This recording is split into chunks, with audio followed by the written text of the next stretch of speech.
નમસ્કાર મિત્રો, હું નરેશભાઈ જાદવ. આજે આ જે વિષયની વાત આજે કરવા જઈ રહ્યો છું કે કેન્દ્ર સરકારને ઉખાડીને ફેંકવા માટેની તૈયારી ચાલુ થઈ ગઈ છે. ભારત દેશની અંદર જનતા ત્રસ્ત આવી ગઈ છે. એના ઘણા બધા વિષયો છે, બધાને ખબર છે, લોકોને પણ ખબર છે કે શું શું થઈ રહ્યું છે. આ છેલ્લા 14 વર્ષની અંદરની જે રાજનીતિ આપણા ભારતની અંદર જે રચાય છે અને જે રીતે મતદાનનો દુરુપયોગ હોય, મશીનનો દુરુપયોગ હોય, ઈવી મશીનનો દુરુપયોગ હોય, પછી કઈ રીતે લોકોને ફસાવાની કોશિશ હોય, જે રીતે ખોટા કેસોમાં હોય, ખેડૂતની ઉપર અત્યાચાર હોય, મજૂર વર્ગને અત્યાચાર હોય. કારણ કે એક ખેડૂત છે એને એ ઘણી બધી વસ્તુમાં લોકોને કામ આપતા હોય છે. ખેતીવાડીની અંદર જે લોકોની પાસે એજ્યુકેશન નથી એ લોકો ખેતીવાડીનું કામ કરીને પોતાનું ગુજરાન કરતા હોય છે, બાળકોને ભણાવતા હોય છે.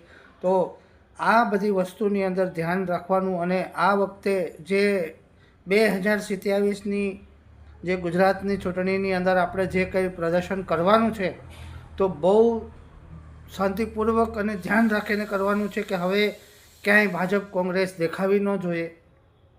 કારણ કે અત્યારે હું જોઈ રહ્યો છું કે ખેડૂતની ઉપર તો વર્ષોથી અન્યાય થતો આવે છે ગુજરાતની અંદર.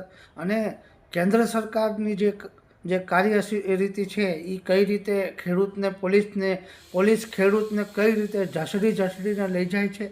આ દુઃખની વાત છે મિત્રો કે ગુજરાતની અંદર ખેતીવાડી સિવાય બીજો કોઈ મોટો ઉદ્યોગ નથી. લોકો પાસે કોઈ નોકરી ધંધા નથી, કોઈ આઈટી કંપની નથી, કોઈ પણ લોકો છોકરાઓ ભણીને પણ ક્યાં જવાના છે એનું કોઈ ઉદ્યોગ માટે થઈને કોઈ કામ નથી.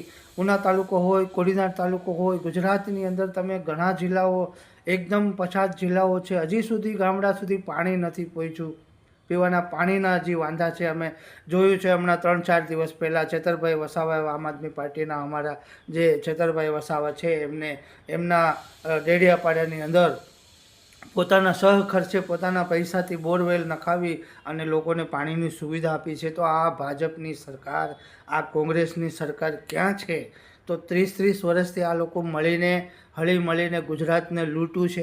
ગુજરાતના પૈસા લૂંટી લીધા છે, લોકોનું મતદાન લૂંટી લીધું, પૈસા લૂંટી લીધા અને ઉપરથી દબંગાઈ, લોકોની જમીન છીનવી લીધી, લોકોના મકાનો પાડી નાખ્યા, મુસ્લિમ સમાજની મસ્જિદો પાડી નાખી, હિન્દુના મંદિરો તોડી નાખ્યા. જૂનાગઢની અંદર તમે જોયું હશે મિત્રો.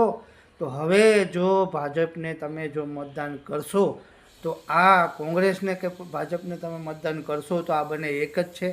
એ ભલે તાલુકા જિલ્લાની અંદર ગમે એટલી